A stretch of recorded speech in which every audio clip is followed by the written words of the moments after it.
프록시말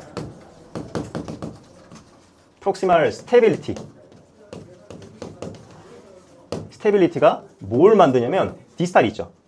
디스탈 모빌리티를 만듭니다. 모빌리티. 요거.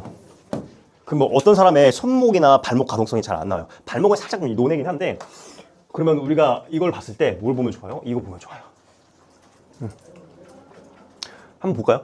예를 들어서 지금 한번 외전 내전 한번 해볼까요? 선생님 어깨. 지금 왜냐면 발은 할 수가 없으니까 외전 어깨 한번 어깨 외전 내전 해보시고, 짝꿍이 좀 필요한데 한번 해보시고. 지금 이게 뭐예요? 프록시마 스테빌리티를 보는 거죠. 그렇죠? 그 다음에 디지털 모빌리티를 좀 봐줘야 돼요. 그래서 지금 어떻게 할 거냐면 손목도 한번 플렉션 익스텐션 해보세요. 그 다음에 뭐 이거 편의도 괜찮아요. 치우침 이런 것도 움직이는 한번 보시고요. 프로네이션, 스피네이션 한번 보세요. 이렇게 어디까지 갈 수 있는지 보세요. 짝꿍이 좀 도와줘야 되는데, 손목 한번 움직여봐서 스티프네스도 한번 보세요. 뻑뻑한지 잘 움직이는지 한번 보세요. 짝꿍 거 손목 움직여봐서.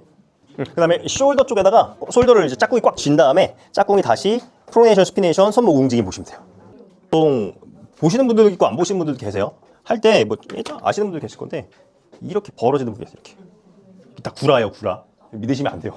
이게 자꾸 이렇게 움직여야지. 이렇게 벌어지는 건 프로네이션이 아닙니다. 그냥 에이비덕션이지. 회원분들 이런 분들 엄청 많아요. 손목 기능이 없는 거예요, 그런 분들. 없다고 좀 말하면 좀 그렇고 좀 부족한 거죠. 이거 보상점이 엄청 나옵니다. 이게 왜 중요하냐면 벤치프레스 하거나 뭐 미는 동작 하죠. 이거 이 프로네이션이 안 나오는 분들은 이렇게 하잖아요. 벤치프레스 할 때나 아니면 뭐 OHP 미는 운동 했을 때 팔꿈치 다 망가져요. 이런 분들이 그냥 벤치 뭐 무게 올린다 그렇게 뭐 중량 올렸을 때 팔꿈치 많이 망가집니다. 그래서 꼭 이게 나오는지 같이 보셔야 돼요. 되게 중요한 평가입니다. 그래서 뭐 요거는 그래서 지금 보신 것처럼 중요한 거는 이제 코어가 문제가 생겼을 때 이제 회전근개 쪽에서 문제가 같이 생길 수 있다라는 겁니다. 한번 쭉 읽어보시면 돼요. 그래서 강한 코어 안정성은 요거를 줄여줄 수가 있습니다. 그래서 몸통에서 강하게 잘 잡아줘야지만 이렇게 외부 쪽에서 들어오는 것들, 이게 다 어디서 들어와요? 다 휴머러스나 뭐 이제 스카플라나 요거 통해서 다 들어올 거 아니에요, 몸통 쪽으로. 그래서 요것들을 잘 받아주기 위해선 몸통이 단단해야 된다.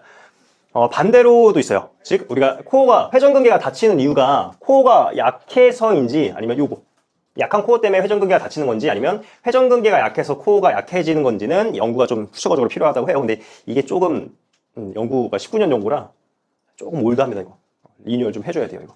그래서 이거 한번 참고로만 보시면 될 것 같고. 중요한 내용들 코어. 회전근개가 아프다, 회전근개가 끈해졌다, 이렇게 히스토리 얘기하는 분들이 계시죠. 기본적으로 그러면은 몸통이 좀 안 좋을 수밖에 없겠구나 라고 생각을 해주시면 좋습니다. 그래서 우리가 그러면 어떻게 운동을 시켜야 될지가 굉장히 좀 중요한데, 저 같은 경우는 이제 요렇게 조금 얘기를 많이 합니다. 악력이 포함된 운동을 하시는 게 좀 좋아요. 제 생각이에요. 근데 그 생각에 대해서 근거를 좀 말씀드릴 건데, 우리가 팔을 벌림했었을 때, 그러니까 에이비덕션 시켰을 때, 그립 수축이 강할수록, 내가 강하게 그립을 만들수록 얘 돌림근, 회전근개의 온셋이 그냥 활성화라고 보시면 돼요. 온셋, 그러니까 준비 땅, 요이 땅, 약간 이런 느낌입니다. 이런 속도가 되게 빨라진대요. 즉 이게 빨라진다는 건 뭐예요? 그만큼 숄더의 스테빌리티를 훨씬 더 잘 잡아주고 잘 안정화 있게 만들어준다는 것이죠. 근데 요거랑 헷갈리시면 안 되는 게, 아까 우리가 맨 처음에 저번 주에 했었던 거 뭐예요? 회전근개는 표면 근육들보다 늦게 활성화된다 그랬잖아요, 그렇죠? 이거를 이렇게 설명드니다 표면 근육 있고, 요게 먼저 파이어링 되고, 그 다음에 회전근개, 얘가 파이어링 된다고 말씀드렸잖아요, 그렇죠? 근데 요거가 어떤 의미냐면, 얘가 활성화되고 요게 조금 더 빨리 활성화된다는 의미지, 얘가 갑자기 이게 뒤로 온다는 게 아니에요. 오해하시면 안 돼요, 아셨죠? 다시 한번 말씀드릴게요.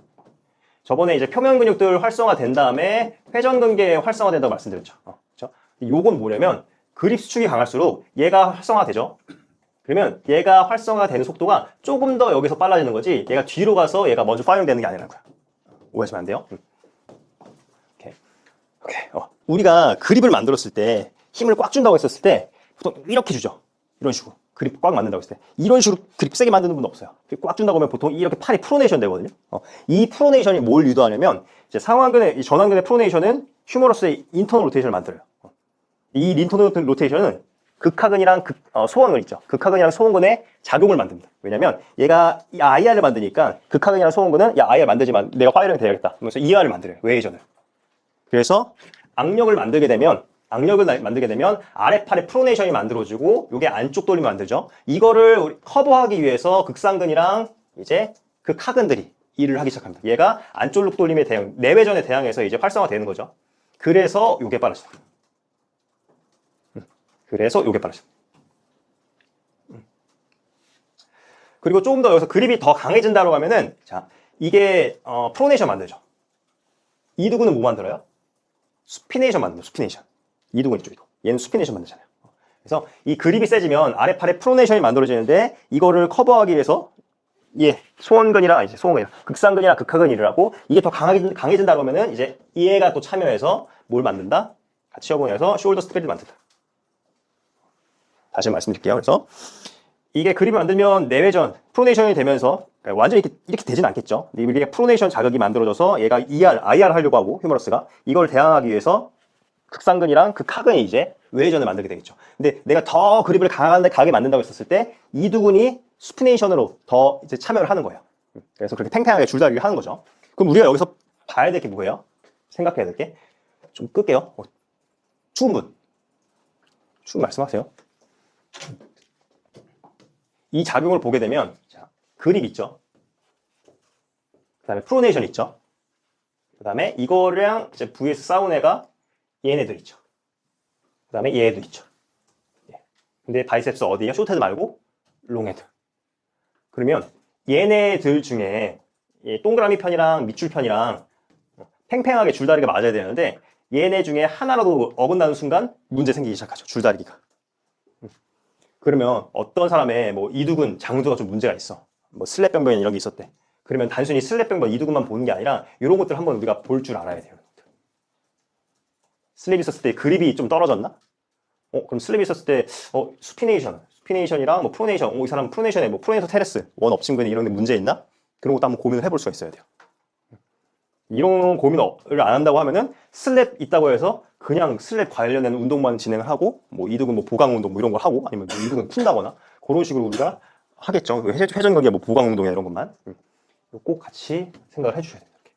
요거는 이제 제가 연구에서 갖고 온 거예요. 연구 도표라고 보시면 돼요. 요거는 뭐 크게 뭐 아까랑 같은 맥락인데,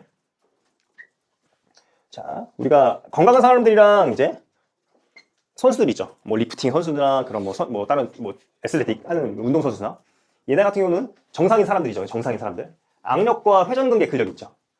정적 상관관계가 뛴대요. 무슨 말이냐면 악력이 세면 셀수록 회전근개도 센 거예요. 정적 상관관계니까. 정적 상관관계는 뭐냐면 그래프를 봤었을 때 이게 정적 상관관계예요. 정적 플러스죠. 근데 반면에 부적 상관관계가 있으면 부적이라고 해야 되나? 이거예요. 이렇게. 그래프 기울기 차이인 거예요. 기울기 차이.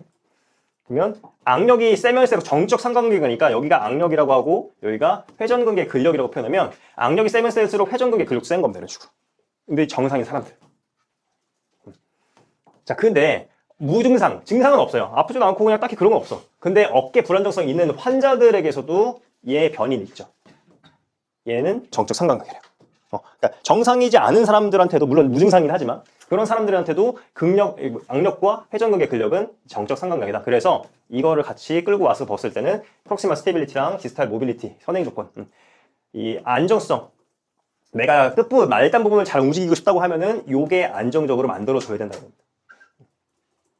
그래서 아까랑 같은 맥락으로 회전근개는 악력을 만들었을 때, 강하게 악력을 만들었을 때 가장 많이 활성화된다고 하는데 이건 오래된 연구여서 선생님들이 참고로만 알아두시면 됩니다. 요거 같이. 그래서 회원분들 뭐 평가를 한다고 하면 이거 저번 했나? 그래서 이거 잼잼하고 팔 올려보는 거 있었잖아요. 그런 식으로도 한번 평가해도 괜찮고요. 근데 아시겠지만 우리가 이걸로도 평가할 수가 있는데 악력이 되신 분들은 잘 이렇게 움직여요. 근데 악력이 없는 분들은 이렇게 움직여요. 이런 식으로 오토바이 타듯이. 이것도 볼 수가 있어요. 그래서 회원분들한테 한번 잼잼 한번 해보실게요. 그러면은 이렇게 하는 분들 계세요. 이거 악력 없는 거예요. 피고 이런 식으로 조절해줘야 돼요. 왜 이렇게 나올까요? 신전근이랑 굴곡근 밸런스 안 맞아서 그래요. 얘네가 잘 잡고 얘네가 신전근이랑 굴곡근이 잘 밸런스를 잡아서 손목을 안정화시켜주고 이런 식으로 움직일 수가 있으면 이런 반응이 안 나와요. 근데 얘네가 손목이랑 신전근 밸런스 깨져버리니까 얘 말단 움직였을 때 자꾸 여기서 깨지는 거예요. 아셨죠? 그런 분들이 보통 여기 팔 내측이나 외측 상감 안 좋으면 톤 엄청 높아요. 그래서 이런 간단한 동작으로도 우리가 볼 수가 있다라고 알아두시면 됩니다.